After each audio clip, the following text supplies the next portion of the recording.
She had enough time to put them. President, The senator from Minnesota is recognized. Mr. President, I'm proud today to rise in support of the working men and women of this country.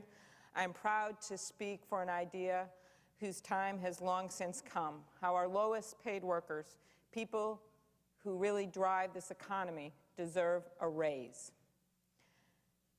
And I will be proud to vote for a bill that gives them a raise, a bill that increases the minimum wage from $5.15 an hour to $7.25 an hour. This raise is years overdue. Right now, the purchasing power of the minimum wage is at its lowest level in more than half a century, since Dwight Eisenhower was president and Bill Haley and his comets topped the charts, Mr. President. The value of the current wage is 30% lower than it was 25 years ago. I know a little something about earning minimum wage. I've had a number of minimum wage type jobs as a car hop, as a highway worker, and as a pie cutter. And if there are other pie cutters in the United States Senate, I would like to meet them. Of course, I was also a waitress to help me pay for school. And my career as a waitress came to an abrupt end, Mr. President, when I spilled 12 iced teas on one customer. That's when I decided to go to law school. But I can tell you that this job taught me how important it is for our leaders to look out for minimum wage workers. Today, nearly 15 million American workers, more than 10% of the workforce, are counting on us to help them get a fairer wage. Almost 7 million of them would directly benefit because their hourly pay is below $7.25 an hour. Another 8 million with wages slightly above this level would also get a much-needed boost. In my state, Minnesota, more than 200,000 people are waiting for Congress to do its job. Lifting the minimum wage is the fair thing to do. Working-class families are getting left behind, even as corporations see record profits and corporate executives and the super wealthy are making more and more money.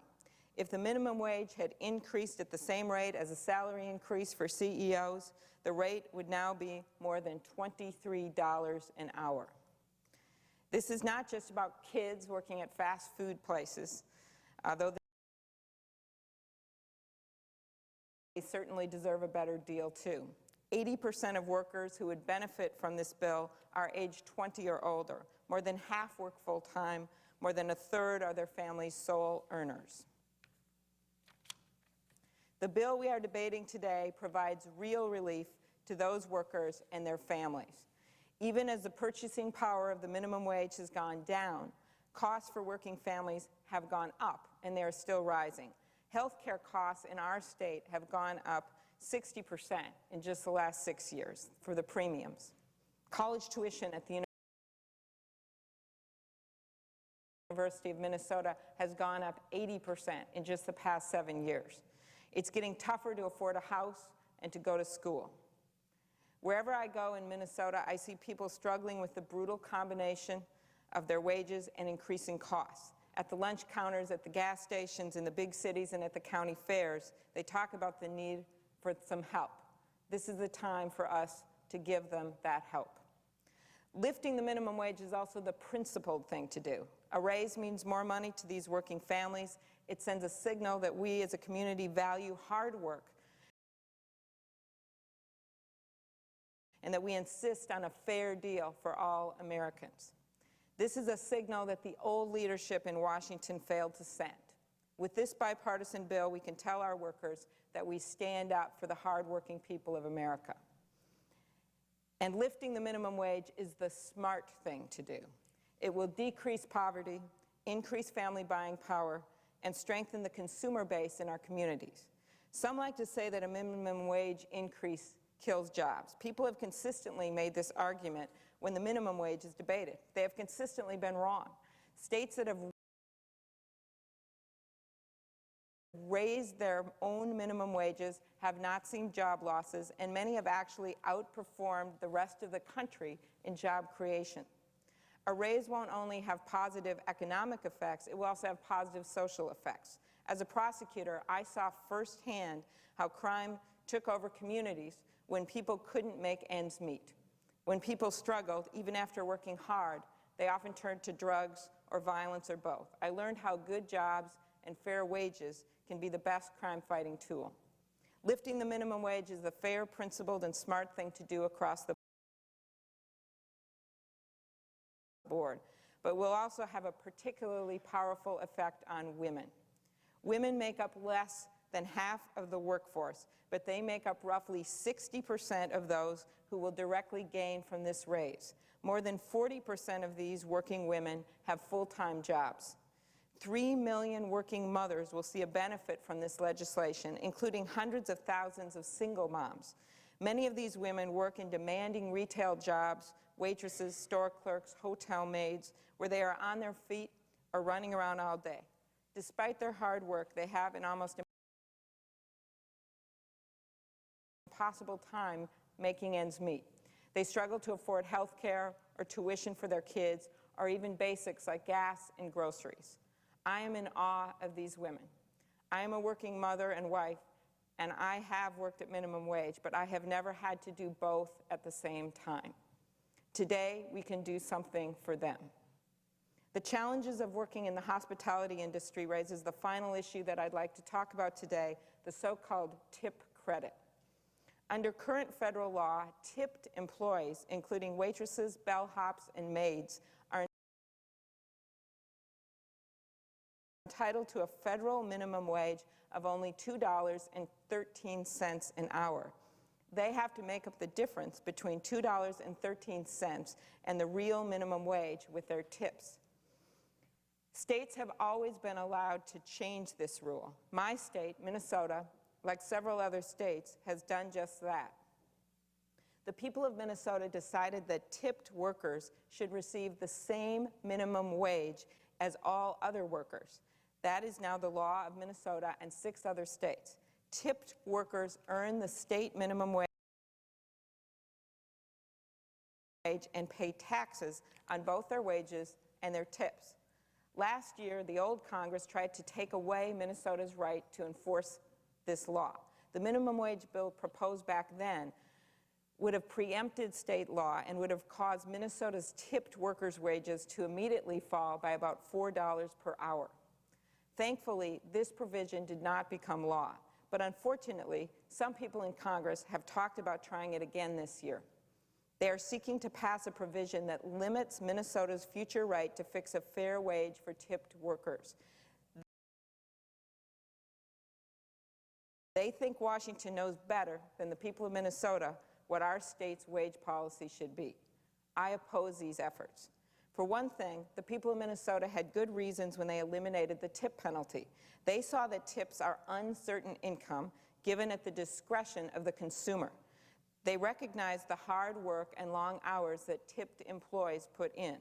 They determined that customers give tips to reward service, not directly pay the wages of the people who serve them.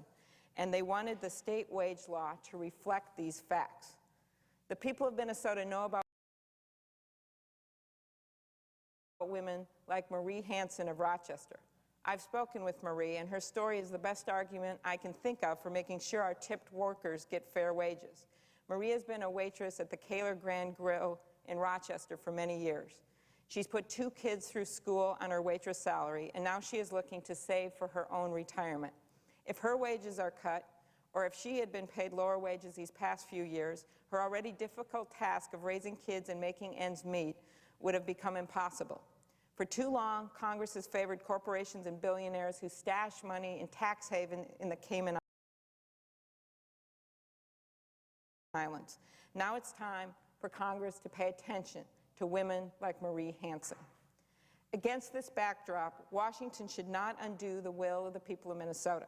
States have always had the sovereign right to set their own wage policy above a federal floor, and for good reason. We all know that states understand the unique conditions and challenges they face in a way that Washington never can. And many states, including my state, have crafted their own minimum wage laws that are stronger and fairer than the current federal law. That is how it should be. If we take away Minnesota's right to determine wages for tipped workers, what's next? Will the people who are pushing this proposal next seek to stop states from setting their own higher minimum wages? Will they subvert the will of the people in more than 25 states that have stronger laws than the federal law? People who would require Minnesota and like states to impose a tip penalty say they are doing it to help small businesses in these states compete against small businesses in neighboring states. But the exact same argument can be made in support of a federal law forbidding all states from setting higher minimum wages. Is that the next step? I don't think so. As someone who visited all 87 counties in Minnesota last year, I understand very well the importance of small businesses to our communities. I want to make sure that small businesses remain a vibrant driver of our economy. And I know that the tip penalty concerns of small businesses in Minnesota, especially those in towns bordering other states, are real, and they shouldn't be ignored. But they are not best resolved here. They are best resolved much closer to home in the state capitol. Washington cannot possibly understand, let alone balance, all of the competing concerns that arise in this aspect of state wage policy. St. Paul, Minnesota can. This is how it has always worked, and it should continue to work this way. This is not to say that there aren't small business issues common to all states that this Congress can address. I've talked to small business owners in Rochester and Duluth and Wilmer about the challenges they face, including higher health care costs. I see the value of giving some relief and some incentives to small businesses trying to thrive, but Congress shouldn't stop states from protecting tipped workers. With all of this in mind, Mr. President, I urge this chamber to fight for working families and especially the working women of this country. And I urge this chamber to pass a long overdue minimum wage increase that does not deny or limit states' historical rights to pursue their own wage policy. Thank you very much. And I note the absence of a quorum. The clerk will